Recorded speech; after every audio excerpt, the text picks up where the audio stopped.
¿Qué decirle del partido, no? ¿Qué decirle del partido y qué decirles de la profunda relación que yo veo entre lo que ocurrió, ¿no? Y los modelos de liderazgo del cual hablamos en la mentoría, ¿no? Porque, a ver, muchas veces uno está alineado y las cosas te salen bien, ¿verdad? O sea, muchas veces uno se siente bien emocionalmente y cuando uno está bien emocionalmente las cosas salen más fáciles, uno alinea mejor a su equipo de trabajo, las ventas salen solas. Hay una cuestión que fluye, ¿no? Y en la selección lo vimos en el pasado, o sea, vimos a la selección en un proceso espiritual muy conectado en otros tiempos, ¿no? O sea, que viene ganando todo lo que se le presenta desde 2018 hasta ahora. Sin embargo, muchas veces lo que ocurre es que esa racha emocional por lo menos se nos corta, pero es parte de la dualidad en la que vivimos. O sea, hoy te sentís bien y mañana posiblemente te sientas mal. Hoy estás facturando y mañana posiblemente capaz que te caiga la facturación. Hoy tu equipo está alineado y mañana capaz que te renuncian 3 personas clave y la tenés que remar. Nosotros en la mentoría trabajamos herramientas, hábitos, ¿no? Para alinearnos a la vida, ¿no? O sea, para vivir como el cóndor, para sentirme bien, para sentirme en conexión con la vida y para salir al mundo de ese entusiasmo, de esa alegría, ¿no? La meditación, el ejercicio, el autoconocimiento, todo eso te lleva al final a poder estar en conexión con la vida y a que los goles te salgan más fácil, ¿verdad? Ahora, otra vez no pasa. Otra vez sencillamente uno está desconectado, otra vez te meten un gol en el primer tiempo y te vuelven a meter otro gol y las cosas se te ponen cuesta arriba y no sabes por qué. Esta mañana justo tenía una sesión con una de ustedes y me decía, hay veces que yo me levanto temprano, ¿no? Y hago lo que tengo que hacer y me siento súper bien, ¿no? Me levanto temprano, medito, voy al gimnasio, hago mis tareas, me salen todas y al mediodía me siento súper realizada, me decía. Y puedo disfrutar de mis hijos toda la tarde, eso me decía esta persona, ¿no? Y hay veces que las cosas me salen como el culo, ¿no? Hay veces que no me salen bien, que no me siento conectado, que quiero mandar a todo el mundo a la mierda y que encima vuelvo a mi casa y no disfruto una mierda de mis hijos. Hay veces que uno está muy conectado con lo que uno está haciendo en cuanto a modelo de negocio y varios de ustedes están en proceso de reformulación de su modelo de negocio que posiblemente no se sientan tan en flow. No sé si les pasa a Ángel, Nacho, o sea que están reinventando sus negocios y te sentís como que está medio que en arenas movedizas. O sea, no te sentís que estás volando por los aires, como el cóndor que se esfuerza poco y vuela alto. Hay veces que te sentís más como el colibrí que está tratando de levantar vuelo. ¿Cuál es el mensaje principal cuando las cosas no te salen bien? ¿Cuál es el mensaje principal cuando vos querés sacar lo mejor de vos mismo y sacar lo mejor de los demás? Ponga huevo, la concha de su madre. O sea, aparece como todo el desarrollo personal, ¿no? De orientación al logro. A esta selección le decían, salgan a matar o mueran. O sea, ese era como el mensaje, ¿no? O sea, jugamos contra Inglaterra, hijo de mil, o sea, vayan a matar y ni si les ocurra perder. Ese era un poco lo que se respiraba, ¿no? No sé si ustedes lo vivieron así, pero medio que uno escuchaba eso en las redes. Y fíjense cómo Scaloni sabiamente le bajó el precio a ese mensaje, diciendo, es solamente un partido. Porque al final ese mensaje de salgan a matar o a morir, es medio obvio, o sea, y de hecho vi varios contenidos en redes, ¿no? Sobre las claves de la escaloneta, ¿no? Clave número 1, da tu 100%. Clave número 2, tené actitud. Clave número 3, gestiona tu emoción. Son cosas obvias, ¿o no? O sea, es como que es obvio que tenés que tener actitud, es obvio que tenés que dar tu 100%, es obvio que no tenés que dar ningún partido por vencido, por perdido. Es obvio desde la práctica, pero en la teoría la cosa se complica bastante cuando estás en el barro. No es tan fácil como da tu 100%. No es tan fácil como levantarte temprano, meditar, hacer ejercicio y todo te va a salir bien. O sea, en la práctica no es fácil todo esto. Y en segundo lugar, creo que ese mensaje no le sirve a nadie. ¿A ustedes les servirían que todos los días les digan, si vos no cerrás esa venta, vas a morir? Si vos no contratas bien a la persona que tenés que contratar, vas a morir. O sea, si cada partido que jugás es un partido de vida o muerte, si cada decisión que vos tomás es de vida o muerte, si cualquier cosa que te salga mal va a ser una catástrofe, ¿cuál va a ser tu estado emocional desde ahí? Fíjense que muchas veces esos mensajes que uno recibe en el mundo del desarrollo personal, en el mundo del coaching, en el mundo de vamos para adelante, que muchas veces uno se lo dice a su equipo, uno se lo dice a sí mismo, ahora voy a poder, esta es la mía, tratar de motivarme, ¿no? Hacerme la vision board, ¿no? Ahora yo, por ejemplo, estoy trabajando con Ángel, mi estado físico, ¿no? Y bueno, me hago la vision board con ChatGPT de yo mismo tallado y cómo se vería mi vida si yo estaría tallado, ¿no? Se ríe ahí, Joaquín. O sea, pero fíjense que esa como la metodología, la mecánica, a través de la cual nos tratamos de motivar, ¿no? Tratar de generar una imagen futura en la cual las condiciones se recrean de la forma en que a mí me gustaría. Maten o mueran, ¿no? O sea, es como se pone mucho peso en el resultado. ¿Y cómo se sienten ustedes cuando se hablan de esa manera? ¿Cómo se sienten ustedes cuando alguien le habla de esa manera a ustedes? Por eso para mí fue muy sabio de Scaloni de bajarle el precio a ese mensaje, ¿no? Y fíjense que, a ver, yo, por ejemplo, a mí me tocó vivir situaciones en la cual había gente, por ejemplo, en un partido de fútbol diciéndole a los jugadores, ganen o mueran. ¿No? A mí me tocó, por ejemplo, yo soy hincha de River, ¿no? Y me tocó verlo a River descender. O sea, en ese momento yo era bastante más futbolero cuando River descendió. Iba a la cancha de River e iba a la cancha de San Martín. Y un trágico día creo que fue noviembre de 2011, descendieron el mismo día River y San Martín. O sea, fue una locura ver eso. El mismo día descendió River, el mismo día descendió. Y yo estuve en la cancha de San Martín ese día y pude sentir la presión que se siente cuando todo el foco está puesto en el resultado y en que si no se logra ese resultado va a ser una catástrofe y vamos a ser los peores del mundo. Es un desastre. No sé si se acuerdan del partido de River, Pavone pateando el penal todo temblando, cagado el susto, que la pateó como la mierda. Y San Martín directamente ni hablemos cómo jugaba. Porque al final toda esa carga emocional que te genera el apego al resultado te termina desconectando de la excelencia, ¿no? Un equipo de fútbol que está desesperado y apegado al resultado, a lo único que apela es a los patadones y a los pelotazos. Es un desastre, es un fútbol espantoso. Y no fue lo que ocurrió en los partidos de Argentina. No sé si lo vieron así ustedes. No fue lo que yo vi, por lo menos, ¿no? Ya después vamos a hacer un traslado hacia la vida personal de cada uno, ¿no? Porque quiero que esto lo interioricen. O sea, no es mi intención hablar de fútbol, ¿bien? O sea, para escuchar de fútbol vayan a escucharlo a Davos Ceneice, no sé, a otro, ¿bien? O sea, la idea mía es que esta información les sirva a ustedes para sus propios procesos. Y por otro lado hay un mensaje mal entendido de la espiritualidad. O sea, como yéndose al otro extremo, ¿no? Es como soltemos el resultado, ¿no? Si se te complica, soltá, ¿no? Como esa cuestión New Age. Hay frases que suenan mucho, pero dependiendo de la intención de quién la dice, suena para un lado, suena para el otro. Por ejemplo, una persona que dice lo que sucede conviene para justificarse, o una persona que dice soltá, que sea lo que Dios quiera, para desentenderte de la situación, eso no es conexión espiritual, eso es bypass espiritual. La espiritualidad no es un refugio para vagos, ¿bien? Entonces, el hecho de confiar que hay un flujo, que hay una conexión, que hay una sabiduría, que hay una guía, el desapego no es desentenderme, no es tirarle a los chanchos mi vida y que sea lo que Dios quiera. O sea, el que sea lo que Dios quiera, que sea lo que la vida quiera, lo que el universo, lo que el flujo quiera, puede leerse desde un lugar de bypass y chantaje espiritual, o puede leerse desde un lugar de mayor conexión y alineación a la vida. Bien, y yo veo que mucha gente por ahí cae en este bypass espiritual, ¿no?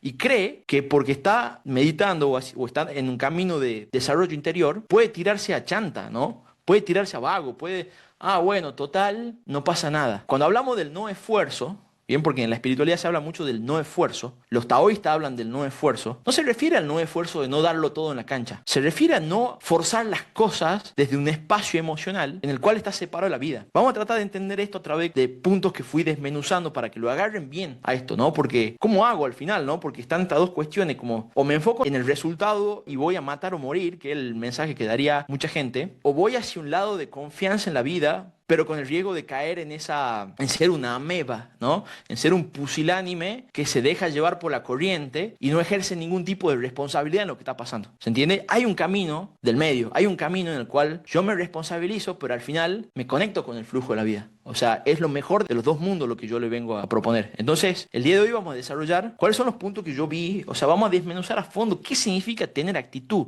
qué significa ponerle huevo, pero qué significa hacerlo desde un lugar de conexión con la vida. No sé qué estuvieron haciendo estos días ustedes. ¿Qué hicieron hoy y ayer? Digamos, yo lo único que puedo hacer en estos días, fuera lo que es mi trabajo y mis cuestiones así más importantes, es ver fútbol. Aparece un boludo hablando de fútbol y pongo fútbol, digamos. Es como que me pasa eso, digamos. Y yo me tomé el trabajo de escucharlo atentamente, Scaloni, porque, a ver, me interesa ir un poco más allá de las cuestiones técnicas, ¿no? Si bien voy a hacer un análisis de cuestiones operativas que veo, de hechos, situaciones puntuales, no es un análisis técnico el que quiero hacer, digamos. Porque de hecho creo que Argentina no lo gana por cuestiones técnicas. Técnicamente Argentina no está en su prime. Técnicamente hay equipos mejores. Creo que las variables que están jugando a favor de Argentina hoy son psicológicas, emocionales y espirituales, lo cual me da mucha cancha a mí para analizar. Por lo tanto, para mí es mucho más importante analizar qué piensa Scaloni, a qué tanto centro tiró Messi, ¿se entiende? Entonces estuve como analizando eso y de ahí vamos a desmenuzar varias cositas.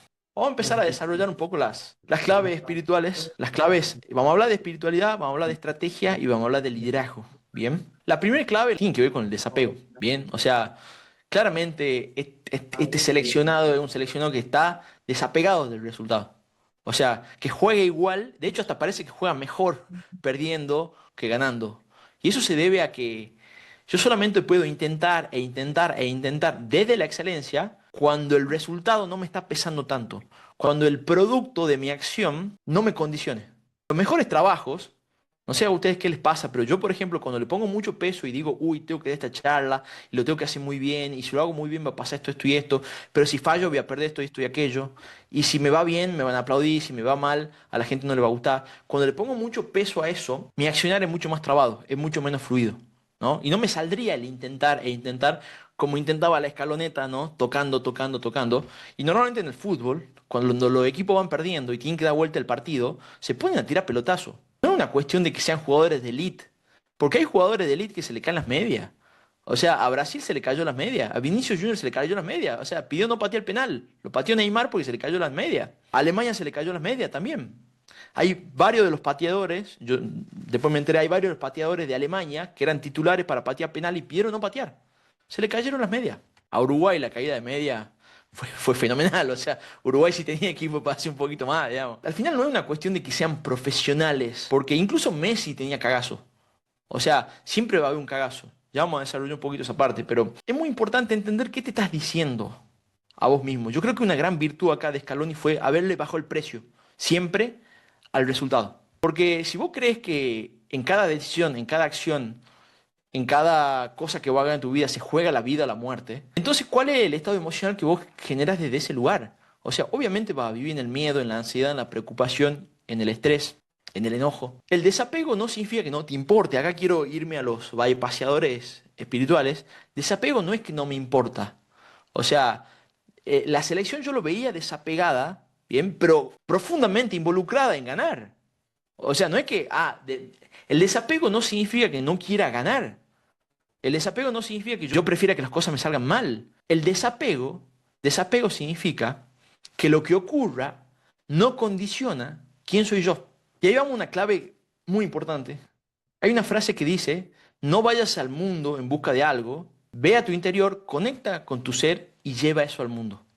¿Bien? Porque al final, fíjense que Scaloni empieza con una frase como algo así, de estos jugadores demostraron quiénes son, ¿no? Al final, los grandes líderes, los artistas, las personas que operan en otro nivel, no van al mundo a obtener algo, sino que van a encarnar quiénes son. Y eso es lo que hace un líder. No es ir a buscar cosas, a lograr cosas, sino es honrar mis principios, mis valores, lo que me importa en esta vida. Eso hacen los líderes. Y Messi es un ganador, más allá de si gana un mundial o no. O a ver, hagamos una retrospectiva hacia atrás. Supongamos que pierde Argentina, ¿no? Y supongamos que en el mundial pasado, ¿se acuerdan que el Dibu sacó con la pierna un tiro que iba al arco? Un tiro que vos decís era gol y perdíamos. Si entraba ese gol, Messi hubiese sido un perdedor. Messi un ganador. O sea, Messi un ganador, pero no es un ganador por la cantidad de Copa del Mundo que tenga. Es un ganador por quién es él. Es un ganador porque opera desde la grandeza siempre. No es un ganador por sus resultados. Por eso yo creo que es muy importante en un líder, ¿no? Todos los días trabajar en su propia coherencia. Todos los días encarnar la frecuencia que quiere ver en el mundo. Y para mí la escaloneta en este caso ha sido un ejemplo de eso. O sea, los tipos han tenido mucha integridad en todo el recorrido. O sea, Scaloni cada vez que habla, a mí me encanta escucharlo por la integridad que tiene al hablar. Porque hay gente que dice, sí, es muy importante la gestión emocional y qué sé yo, y después lo ve, que hacen cualquier cosa. O sea, no es una cuestión de, no, bueno, es muy importante el trabajo en equipo, y es muy importante que todas esas cosas, ¿no? O sea, es muy importante trabajar en equipo, es muy importante que tiremos todo para el mismo lado. ¿Cuántas veces han escuchado lo que hemos practicado alguna vez deporte en grupo? Hemos escuchado 1000 veces la frase, tiremos todo para el mismo lado. ¿Y cuántas veces uno lo dice también a su equipo, por ejemplo? Che, tiramos todo para el mismo lado. Ahora, es muy distinto decirlo a encarnarlo. Por eso los líderes son personas que encarnan la frecuencia que quieren ver en el mundo, encarnan los ideales que quieren ver en el mundo. Y yo creo que esta selección encarnó en todo momento quiénes son de verdad. O sea, el desapego se da cuando vos sabés quién sos. Cuando vos sabés que un resultado no te condiciona, cuando vos sabés que mañana vas a elegir a presentarte al entrenamiento igual, que mañana la vida sigue y que tu identidad no está condicionada, tu identidad no está tocada por lo que pase, no sos un perdedor si no vendes más, No sos un desastre si tenés que cerrar tu negocio. No sos un fracaso. Yo a varios clientes tuve que acompañarlo en el proceso de cerrar sus negocios. Y mucha gente no se anima a cerrar su negocio, no tanto por las cuestiones económicas que eso implicaría, sino por la falsa identidad que se crearon anclada a ese negocio. Y vemos el cerrar un negocio como si fuese un fracaso. ¿Y cómo van a hacer algo nuevo si yo no permito que lo viejo se integre de vuelta? ¿No? Es como la planta, que el árbol que nace, crece y al final de su vida vuelve al suelo y contiene los ingredientes para una próxima forma de vida. ¿Cómo se va a dar una próxima forma de vida si yo sigo apegado, por ejemplo, a un negocio que no funciona? A una persona en mi equipo que yo sé que no está en el lugar donde debería estar, a una pareja. ¿Quién soy yo si no soy el padre de familia que tiene estos hijos?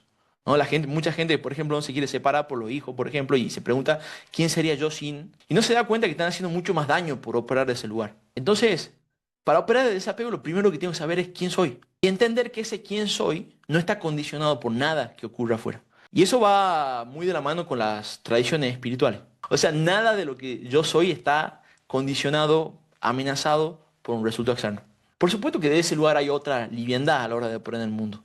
No sé qué les pasa a ustedes, digamos. A mí, por ejemplo, me costó mucho dejar la empresa familiar en su momento, porque estaba muy apegado a la identidad de, oh, yo soy un empresario de este rubro. Es muy difícil soltar, desapegarse cuando uno está anclado, atado o cree que sos eso. O creo que si pierdo la final del mundo soy un fracasado y si gano la final del mundo voy a ser el mayor crack de la historia.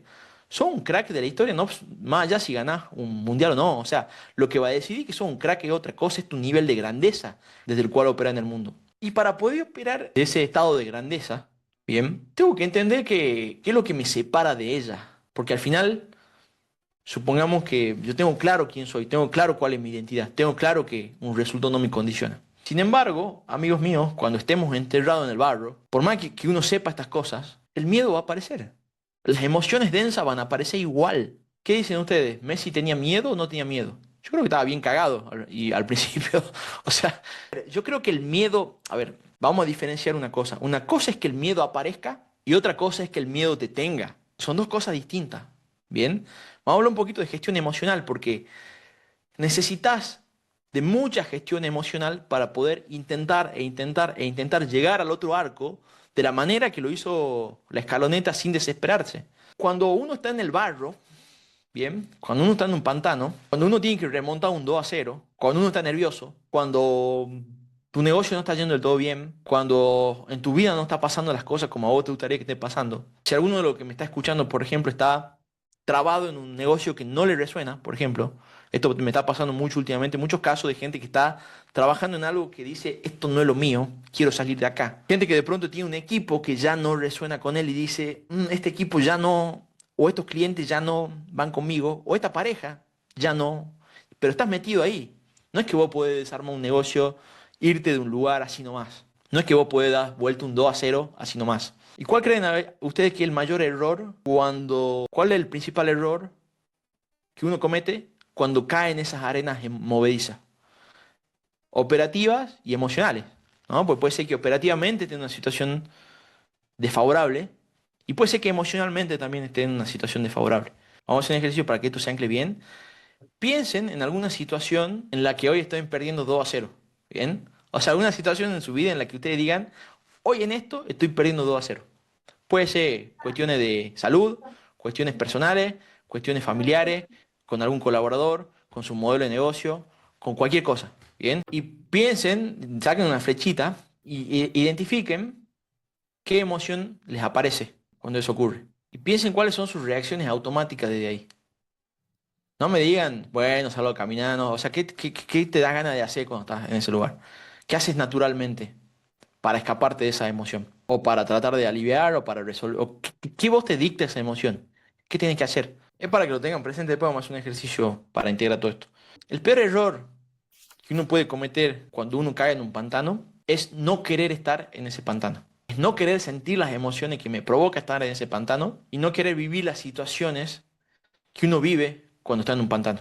Es el rechazo a lo que es, bien, supongamos que estoy en un modelo de negocio que ya no me resuena, bien, Normalmente uno quisiera, o estoy con una, o no estoy en pareja y quiero estar en pareja, o estoy en pareja y no quiero estar en pareja, o estoy en pareja con alguien que sé que ya no quiero estar y quisiera estar con otra persona. Lo peor que uno puede hacer en esos momentos es querer que la realidad sea diferente a la que es. Lo peor que uno puede hacer cuando va perdiendo 2-0, no querer ir perdiendo 2-0. Creer que estar perdiendo 2-0 es el problema.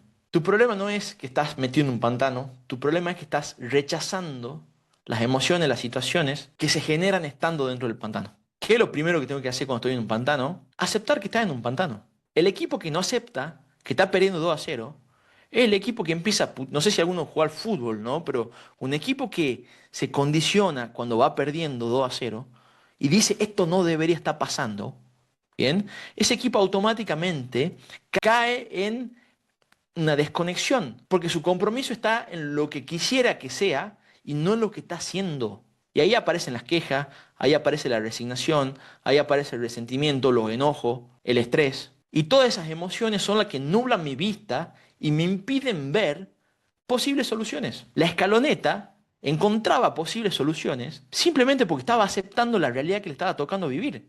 Si no hubiera aceptado la realidad que le está tocando vivir, ok muchachos, vamos perdiendo 2-0, tratemos esto, tratemos lo otro, tratemos por los costados, tratemos tirando centro, tratemos entrando tocando por el medio.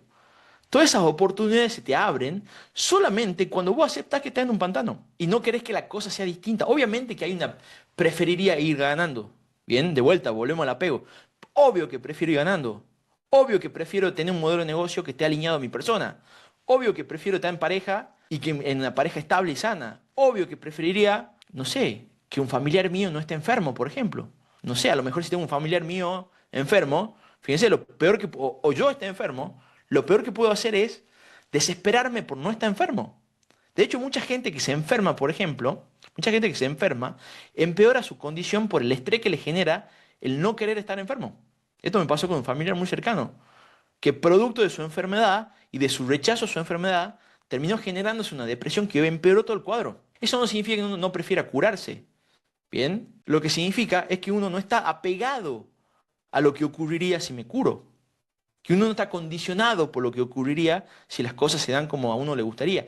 Y en ese desapego es que aparece una presencia, aparece un estado de serenidad que puede convivir con enojo, que puede convivir con un montón de emociones, pero que a la vez es la que me abre los caminos, es la que me permite ver cosas que a lo mejor no estaba viendo, es la que me permite intentar sin estar apegado al resultado. Y no se trata de una cuestión de si son profesionales o no, o sea, le recitaba recién los ejemplos de jugadores profesionales que se le cayeron la media.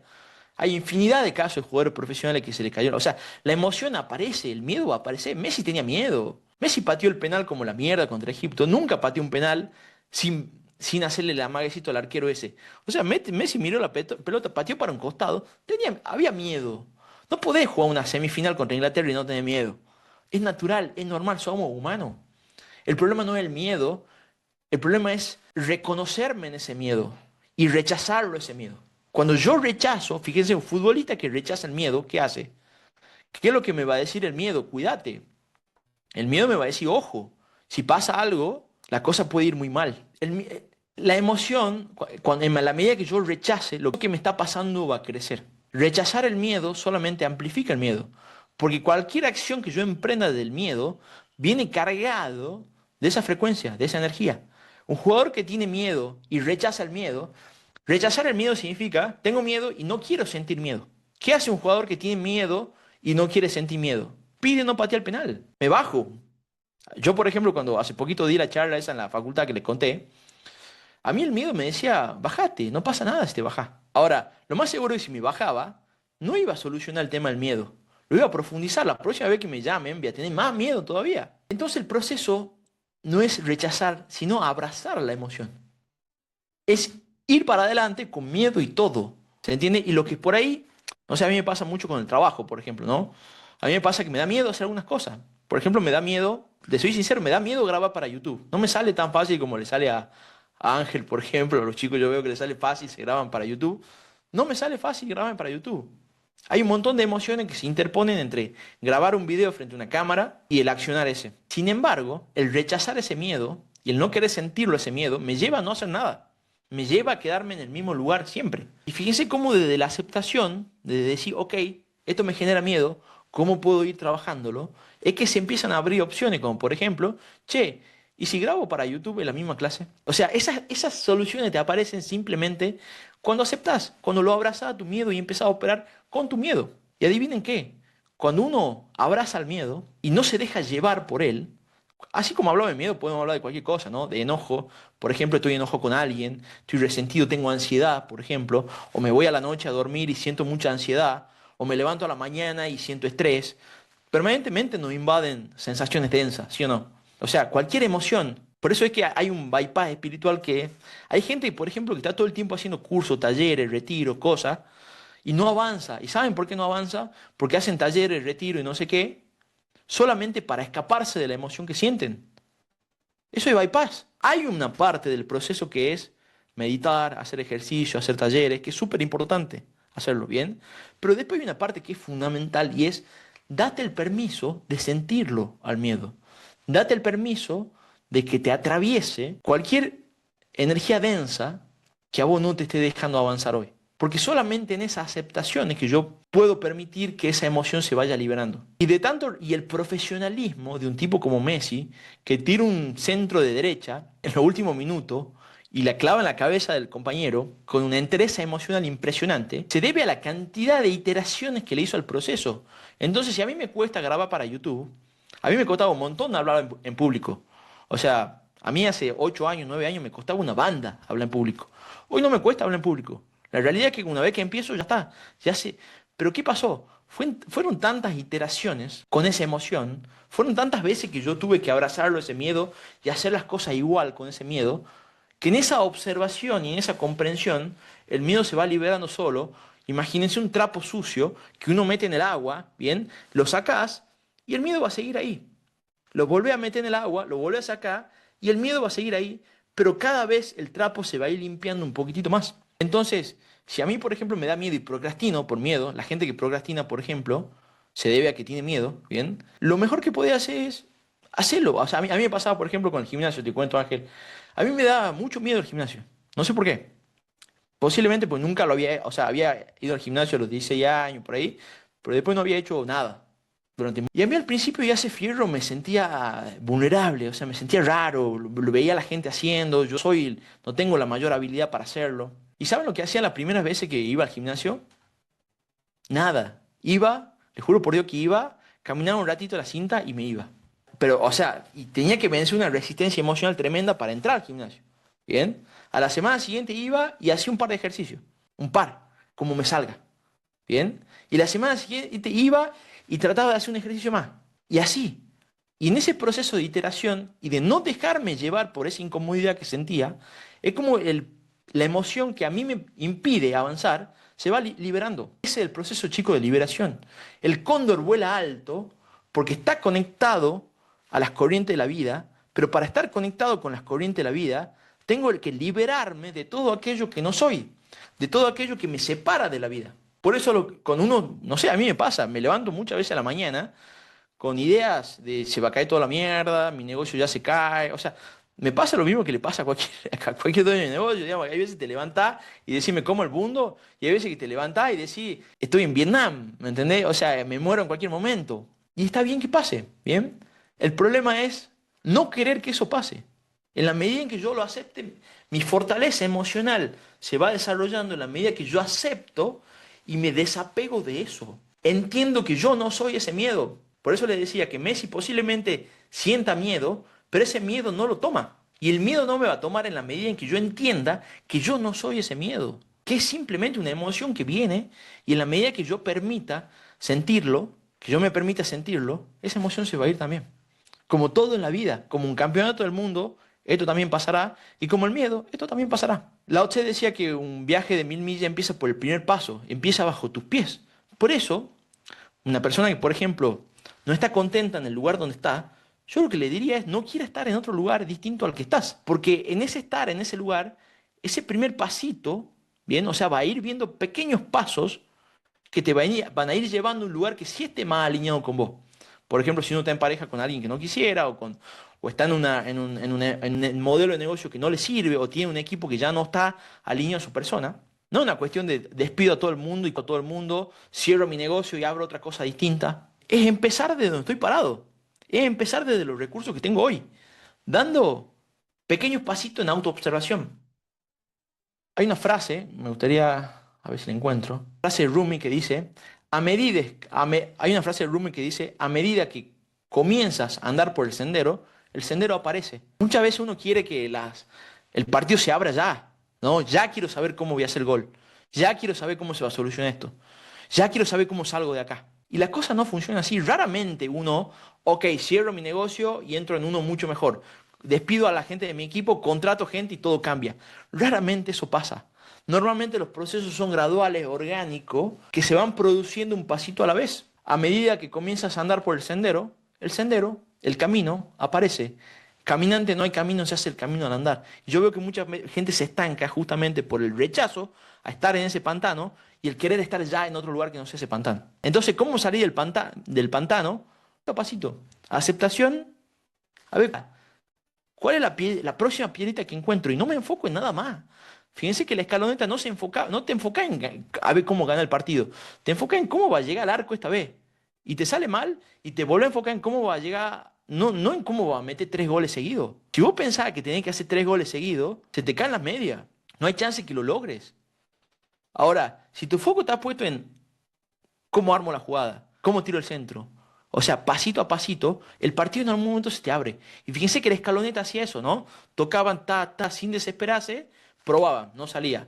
Volvían para matarse, ¿no? Cuando pegaban los palos. Yo creo que nosotros estábamos más estresados que ellos. Yo casi me mato cuando cuando la de McAllister pega en el palo. O sea, pero fíjense que es de vuelta, ¿no? Pegan el palo, ok, vuelvo, probemos por acá. Y en ese proceso es que uno va generando músculo emocional y la jugada y el partido se empieza a abrir. A mí me pasó cuando tuve que desarmar la consultora, por ejemplo, que armé esto que para mí está mucho más alineado a mis talentos, a mis dones, este formato, ¿bien? Pero yo no lo pensé, no lo calculé. No dije, ok, los programas que estoy dando ya no resuenan conmigo, voy a hacer esto, con esta gente, con este mensaje, con esta...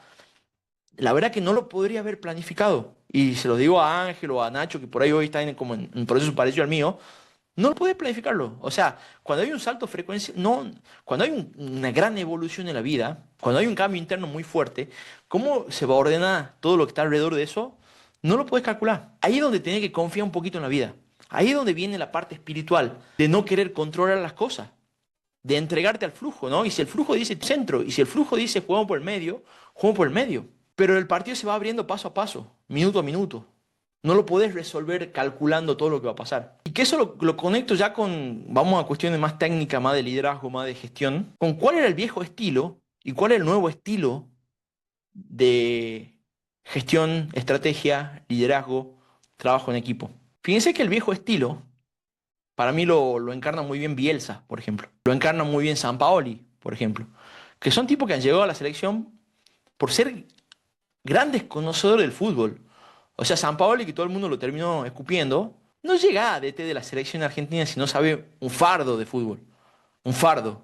Y tiene mucha experiencia en el mundo del fútbol. ¿Sí o no? Estamos de acuerdo en eso, ¿verdad? No ponen al primer perejil que se cruza a CDT de la selección argentina de fútbol, digamos. Sin embargo, muchas veces todo lo que nosotros sabemos nos puede jugar en contra como líderes. Fíjense cómo era el viejo estilo, ¿no? Bielsa es un gran estratega. Bielsa, gran tipo que entiende de fútbol como muy pocos. Y de hecho, fíjense que ustedes saben por qué. Dicen que a Uruguay le pasó algo muy parecido a lo que le pasó a Argentina en el 2002.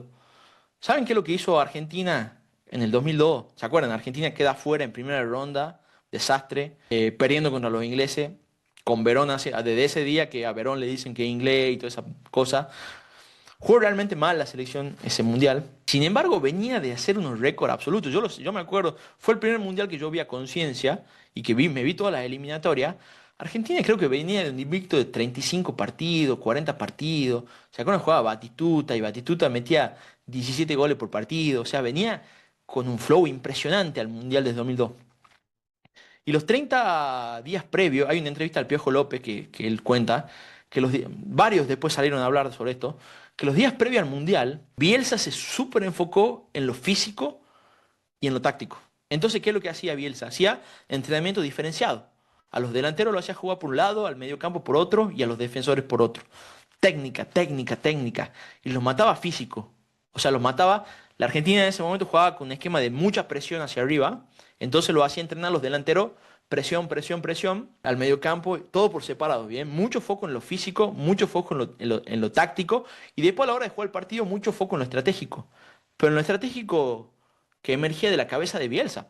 Por supuesto que el resultado fue un desastre. Terminaron varios lesionados. Y me parece que algo similar pasó con Uruguay.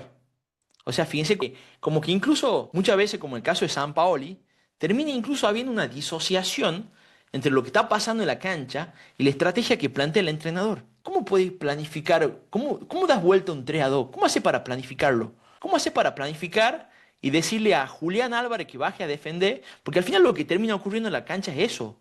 O sea, los equipos terminan dando vuelta un 3-2 cuando el defensor se anima a subir a cabecear al centro, o un lateral se anima a subir a cabeza un centro, y un delantero se anima a bajar abajo o a cubrir un lateral que a lo mejor subió a cabeza ese centro. Ahora, le hago una pregunta, ¿cómo haces para planificar eso? Imposible, no se puede. Y por eso termina habiendo tantos roces muchas veces, por ejemplo en el 2018. En el 2018 para mí Argentina llegó con un plantel mucho mejor que el de 2022 y el de 2026. O sea, en el 2018 a la selección se le amontonaban los delanteros que tenía. El Kun Agüero, Teve, Messi en su mejor momento. No tenía muy buenos jugadores. Tenía hasta capaz que mejor jugador que ahora. Sin embargo, bueno, pasó lo que pasó. Y no voy a ir a que perdió. O sea, perdió contra Francia, si no mal no me equivoco, en octavos. El problema no es que haya perdido, el problema es cómo perdió. Porque inmediatamente después de que perdieron, saltó todo el puterío que había. No sé si se acuerdan del Kun Agüero de Sampaoli diciendo en conferencia de prensa, el equipo no está entendiendo la estrategia, y después el Kun Agüero declarando, por aparte, diciendo que digan lo que quieran, ¿no? Respondiéndole a su director técnico en medio del Mundial a través de un periodista. O sea, esas cosas pasaron post 2018. O sea, post 2018, cuando el equipo queda fuera, queda al descubierto el desastre interno que era la gestión, el management, el estilo de liderazgo. Y el estilo de liderazgo, fíjense que responde a un estratega que sabe mucho, dándole la orden a un equipo que tiene que ejecutar esa estrategia. Eso se llama ser el arquitecto, ¿no? O sea, el viejo estilo de gestión en el cual yo soy arquitecto de mi vida y yo tengo que diseñar y planificar todo lo que va a pasar. ¿Cuál fue el estilo de Scaloni? No sé si Scaloni es un gran estratega. De hecho, creo que creo que le dieron bastante duro con cómo hizo los cambios en el partido pasado. Yo no sé si Scaloni es un gran estratega del fútbol. No estoy seguro de que lo sea. Yo creo que escucha al equipo, ¿no? Creo que está abierto a escuchar.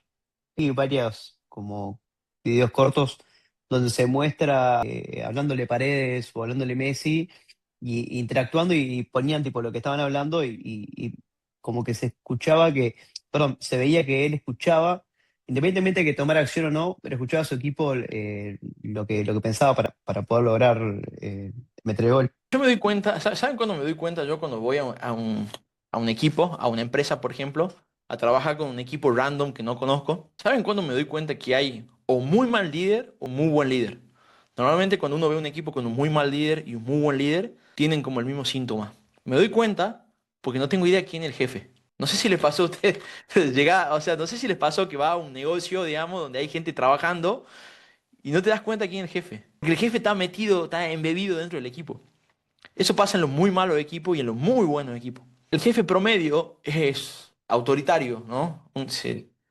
Aparece, tiene mucho peso específico dentro del equipo. Y el líder también tiene mucho peso específico, pero no porque sea el generador de estrategias, no porque sea el capo que se las sabe todas, no porque sea el símbolo de presencia.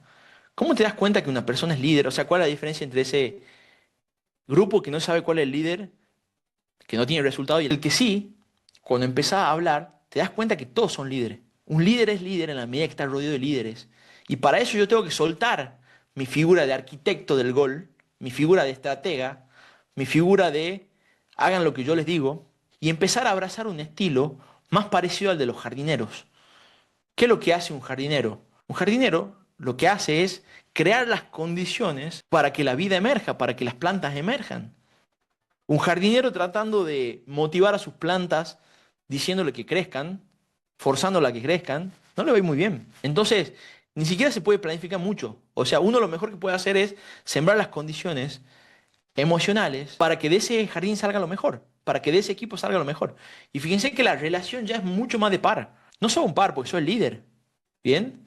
Pero el estilo, el tipo de relación, al final, quiénes son los que más saben lo que está pasando en el partido? Obviamente los jugadores. Fíjense cómo hay un video que se muestra, ¿no? De Paredes, como discutiendo fuerte con Scaloni, que le han hecho como la lectura de labios, han salido varios memes diciendo pelotudeces, pero lo que se muestra en ese diálogo es que estaban hablando de táctica, no se estaban puteando. O sea, estaban hablando fuerte y Scaloni lo estaba escuchando a Paredes. O sea, estaba conversando de igual a igual qué iban a hacer en el partido. Eso, con un Bielsa o con un Sampaoli, es inaceptable, porque el estilo no lo permite. Ustedes saben que Scaloni no tiene oficina en Ezeiza, ahí donde entrenan, en el predio de Ezeiza, no tiene oficina. Está metido entre los jugadores. Y fíjense que su trabajo lo hace muy bien. El crear el equipo que viene de 2000, o sea, el equipo que ganó todo, vino inmediatamente después del equipo que quedó afuera en 2018. La diferencia no fue de jugadores, la diferencia no fue táctica, la diferencia no fue de estrategia. Fue una diferencia de la cultura que se armó a partir del cambio del estilo de liderazgo. Los entrenadores mediocres, igual que los líderes mediocres, medio pelo, se enfocan demasiado en la herramienta. Por eso yo no le doy tanta herramienta acá. Porque para mí, o sea, hay una frase de Peter Drucker que dice, no es la estrategia, perdón, hay una frase de Peter Drucker que dice, la cultura se come a la estrategia de desayuno. La estrategia aparece naturalmente cuando es una cultura en la cual las personas se animan a ejercer sus habilidades, sus dones y talento en libertad y en plenitud. Las estrategias, o sea, fíjense qué estrategia tuvo Argentina en el segundo tiempo. Miles, probó mil cosas distintas. Y no es que había alguien planificando. Che, tiremos centro, che, vamos por el medio ahora, che, hagamos tiro desde afuera. Emergían espontáneamente. Para que un equipo libere todo su potencial, hay tres cosas que tienen que haber. Un propósito compartido, autonomía y libertad para poder dar lo mejor de mí y a la vez poder operar desde mi plenitud. ¿Qué significa eso? Que si yo soy lateral y siento que tengo que ir a cabecear el centro, no tengo que estar esperando la aprobación de un técnico para tomar esa decisión. Porque si estoy esperando la aprobación del técnico para tomar esa decisión, el equipo se vuelve lento. Y mi compromiso está puesto con el juego y con lo que dice el director técnico. Entonces, para que las personas se animen a sacar lo mejor de sí, tiene que haber un contexto emocional de confianza. Tienen que haber señales claras de que yo puedo ser quien soy y puedo ejercer al máximo mi potencial creativo. Y el arquitecto del gol impide eso. El que juega a ser el arquitecto de su empresa impide eso. Esto para los coaches también. Cuando el proceso es demasiado estructurado, cuando uno hace coaching, por ejemplo, o uno tiene una consultora, por ejemplo, como vos, Nacho, o hace agencia, qué sé yo, y yo trato de que el cliente se amolde a mi proceso, termino invalidando justamente a lo mejor cuáles son las virtudes, cuáles son los gustos, cuáles son las preferencias naturales que tiene ese cliente. Entonces, mi trabajo, por ejemplo, como coach, no es tanto decirle a ustedes, darle la mejor metodología. Mi trabajo está en crear las condiciones emocionales, crear un espacio, crear un contexto en el cual sus dones, sus talentos, sus propósitos emerjan naturalmente. Ese es el propósito de este espacio. Así lo estoy armando. Por eso yo no les digo a ustedes lo que tienen que hacer. Porque yo sé que lo que ustedes tienen que hacer va a emerger naturalmente, esa claridad va a aparecer cuando yo, o sea, si yo los ayudo a verse a ustedes mismos, si yo los ayudo a ustedes a liberarse de lo que les impide ver, si yo los ayudo a ustedes a crear un contexto interior de confianza, de certeza, de claridad, de presencia. Si yo logro eso, yo sé que después obviamente que hay una parte estratégica y práctica. No es que Scaloni solamente, ok, asado y Fernet, papá. No es que solamente creamos condiciones de confianza y somos todos amigos. Después hay un proceso estratégico y táctico. Es importante lo operativo, es importante la estrategia, es importante la táctica, es importante la estructura. Lo que estoy planteando no es, ok, salgamos a la cancha y hagamos lo que pinte. Hay un planteamiento previo, hay ciertas opciones que vos barajas antes, hay jugadas que practicás. Pero esas jugadas, ¿de dónde emergen? Emerge de un jardín que fue cultivado y en el cual todo el jardín florece en sincronización, en coordinación, o hay una persona intentando dirigir y forzar a la realidad para que se ajuste a esa estrategia, a esa herramienta, a esa estructura. Bien, ¿cómo vamos acá, gente? Y otro punto que lo trajeron ustedes también, y el siguiente punto que está muy conectado con el estilo de liderazgo, es que cuando yo creo las condiciones emocionales en las cuales las personas se sienten con confianza, se animan a ser ellos mismos, se animan a destapar sus talentos naturales, cuando las personas bajan sus barreras, ¿bien?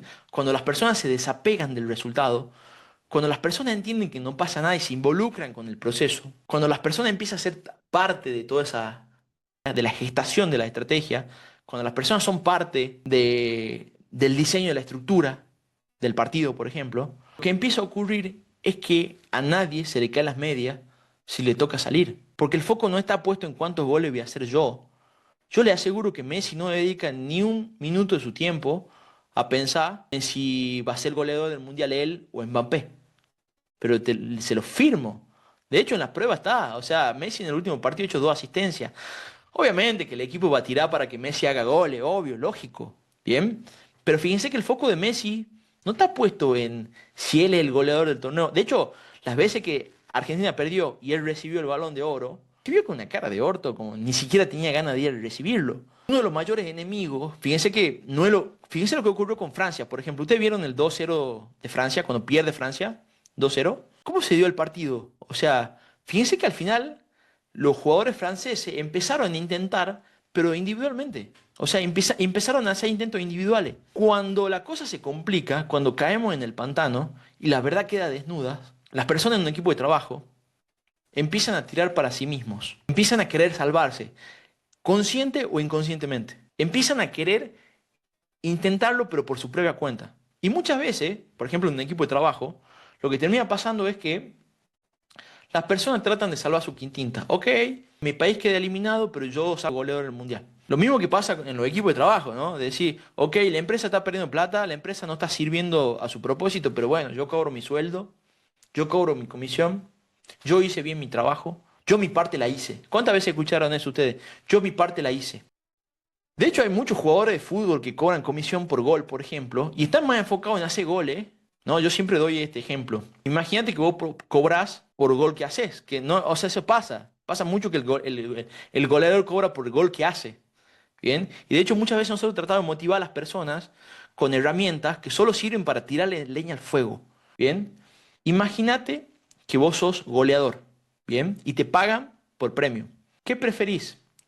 ¿Perder 3-4 con 3 goles tuyos o ganar 1-0 con un gol tuyo? ¿En qué escenario gana más? Mbappé, supongamos, le ponemos guita a Mbappé. Le decimos, ¿qué escenario elegís? ¿Perder 3-4 con 3 goles tuyos y cobras comisión y además va a ser máximo goleador en mundiales? ¿O gana 1-0 con un gol de otro? Si querés, le saquemos el premio. ¿Saben que en las empresas la gente termina eligiendo perder 3-4?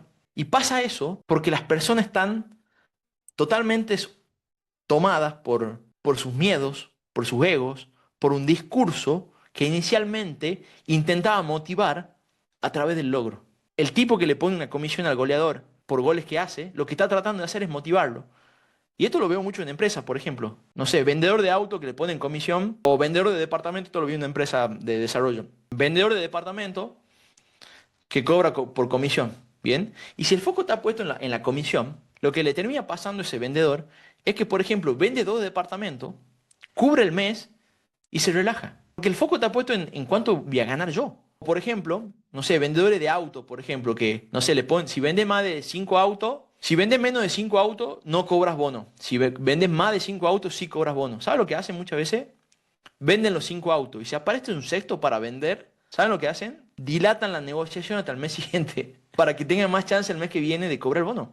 Esas son prácticas súper normales en las empresas que se da de diferentes maneras. Y hay una inteligencia absolutamente superior cuando las personas dejan de lado su individualidad y empiezan a pensar en función del bien común. pero las personas no pueden pensar en función del bien común si no hay un líder intentando cultivar las condiciones para que eso suceda.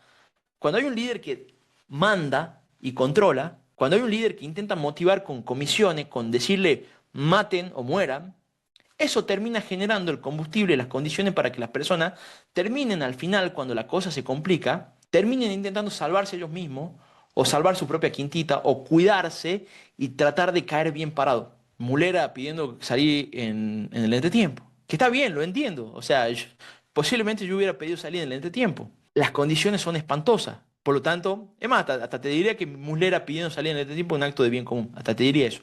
Y, por ejemplo, esta mañana tuve una sesión de coaching con una de las chicas que están en la mentoría. Y ella me contaba, voy a poner ejemplo mío, bien, voy a poner ejemplo mío mejor para no hablar de procesos. Yo cuando estudié coaching, por ejemplo, estudié un montón de formas de estructurar el lenguaje, ¿bien? O sea, cómo decir, cómo usar ciertas palabras de forma tal, bueno, los chicos que estuvieron en Joaquín y se acuerdan que practicábamos los guiones, ¿no? Yo mucho tiempo estudié, bien, guiones de cómo, por ejemplo, hace un reclamo, de cómo hace un pedido, de cómo... Y está bien, ¿no? Está bien tener esos guiones, está bien aprender a estructurar lo que querés decir. De hecho, ustedes tienen dentro de los agentes de IA que desarrollamos, está uno que te da feedback de cómo abrir conversaciones difíciles y qué palabra usar, qué palabra no usar, cuándo la otra persona se siente atacada, cuándo la subjetividad impide que conversen sobre lo que está pasando, cuándo la subjetividad hace que el otro se cierre. Está bueno la técnica, ¿bien? Pero a mí me pasó, sí voy a contar esto porque es una victoria, me pasó de una clienta de decirme, che, Esteban, vos sabés que yo cuando trato de hacer el reclamo, por más de que lo hago de manera, cuando le intento reclamar a una persona que trabaja conmigo, cuando lo hago siguiendo los pasos, bien, lo mismo la persona se intenta defender, lo mismo la persona se cierra, lo mismo la persona no me escucha y lo mismo la persona después no hace ningún cambio, bien. Y me dice, y empecé a aplicar lo que vos nos dijiste de intencionar el bien común antes de una conversación. Por un lado están las palabras que uno usa, por otro lado está la energía, la intención que uno le pone a lo que está por hacer. Y yo siempre les digo que la energía, la intención, el estado del cual está operando es mucho más importante que el script, que las palabras. Porque con el estado correcto, las palabras correctas emergen naturalmente. Entonces esta persona me dijo, yo probé con un buen diseño y la persona se cerraba.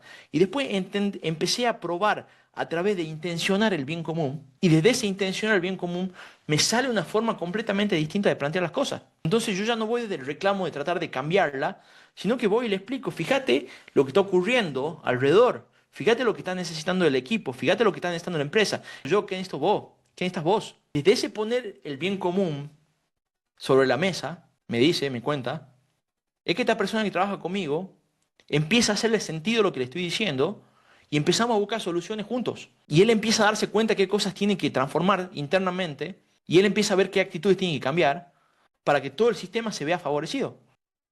Hay una sabiduría, hay un poder y hay un orden que se libera cuando un equipo, cuando una persona, cuando un líder empieza a dejarse guiar por esa energía, por ese entramado que opera, cuando las personas están buscando intencionar el bien común. Y eso pasa en la escaloneta. Y por eso un jugador puede salir, ¿no? Esto estaba en la conferencia de prensa de Scaloni. Por eso un jugador puede salir y no pasa nada. Y después volver a entrar y dar lo mejor de sí sin resentimiento. Lo cual en el fútbol, cuando uno trabaja con estrella, con jugadores, y les pasará a los que lideran equipo, muchas veces tienen que lidiar con esos egos. Que la persona está más enfocada en, yo quiero ser titular, que en qué es lo que necesita el equipo. Por eso a lo mejor lo que hizo Müller está bien, de pedir salir en el entretiempo. Porque a lo mejor el equipo necesitaba que salga. Y si yo no estoy en confianza, ¿no? Fíjate que desde la mentalidad, desarrollo personal, logro, victoria, resultado, Müller era un cagón. ¿Cómo va a pedir salir en el entretiempo? Desde la mirada de qué es lo que necesita el sistema, qué es lo que necesita el equipo, cuál es la mejor decisión que apunta al bien común, posiblemente fue una decisión acertada. Posiblemente tuvo bien que el tipo diga, mirá, estoy como la mierda, me acabo de comer un gol, prefiero salir por el bien de todo el equipo. Cuando hay apego no hay bien común. Cuando hay apego no se activa esta inteligencia. Esta inteligencia se activa entre personas que están relajadas, entre personas que entienden que su identidad no está en juego, entre personas que entienden que la verdad de quiénes son está mucho más allá de sus logros personales. Y hay una paradoja, porque el que opera en función del bien común termina siendo apoyado por la fuerza del bien común. Fíjense que el equipo, el jugador que sale de la cancha, pensando que es lo mejor para el equipo, ¿bien? Pero desde la actitud de entender que es por el bien del equipo, después cuando entra con fuerza, y después esa misma fuerza que lo sacó, lo termina impulsando. Lo último, amigos, el último punto que quiero traer acá, y es que todo esto que estamos hablando, ¿bien? El desapego, el entender quién sos de verdad, el salir a la cancha a orar eso, el poder ir para adelante más allá de las emociones, que no te tomen las emociones esas, el poder liberarte de las emociones pesadas que te impiden ir para adelante, el que empiecen a aparecer opciones, jugadas, el que se te empiece a abrir el arco, el empezar a conectarse con ese flujo de la vida, demanda necesariamente, y esto lo hacen muy bien los jugadores clave de la escaloneta, reconocer de dónde viene esa fuerza y entender qué es lo que me separa de esa fuerza. Posiblemente este sea el equipo más trabajado interiormente de lo que hayamos visto. De hecho, están saliendo un montón de recortes de Licha Martínez diciendo cómo le cambió la vida el empezar a profundizar sobre él mismo. Bueno, fue famoso, ¿se acuerdan del Dibu? Hablando de, uy, me comí 2 goles y hablé con mi psicólogo. Paredes lo escuché también, Scaloni lo escuché también. O sea, de hecho, les cuento algo. Le escribí al coach de Enzo Fernández, que el coach de Enzo Fernández tiene una mentoría similar a esto, o sea, solo que en vez de empresarios son jugadores de fútbol. Y Enzo Fernández está o estuvo en su mentoría y conseguí que me diera una entrevista para que hablemos en YouTube, qué sé yo. Después le voy a pasar el Instagram. Es muy parecido el mensaje al que tenemos acá. Creo que a vos, Ángel, te va a servir mucho, porque es como lo que estamos hablando acá, pero aplico al deporte. Enzo, o sea, el flaco para hacer esos tiros de afuera del arco, para ir adelante y meter ese cabezazo, no haces eso si no estás conectado a algo más. No haces eso si en tu mente lo único que existe es ganar o morir. Eso solamente lo hace alguien que está conectado a la vida. Eso lo hace solamente alguien que está operando en presencia. Y para operar en presencia hay dos cosas que tienes que hacer. Uno, conectarte a la vida. Meditación, comida sana, ejercicio, autoconocimiento. Y dos, liberarte de lo que no sos. Aceptación, fortaleza emocional, todo lo que estuvimos hablando hoy. Entonces es reconocer, conectarte a la vida a través de todo lo que nosotros estamos haciendo acá. Enzo Fernández entra a sesiones grupales, les cuento. Enzo Fernández, creo, ¿no? Después le voy a preguntar a él, digamos, cómo lo hace, pero yo vi la estructura de mentoría que tiene el coach Enzo Fernández y es una muy parecida a esta. O sea, sesiones grupales, sesiones uno, medita. Todo lo que hacemos acá lo hacen ellos. O sea, y fíjense el poder, o sea, que no es.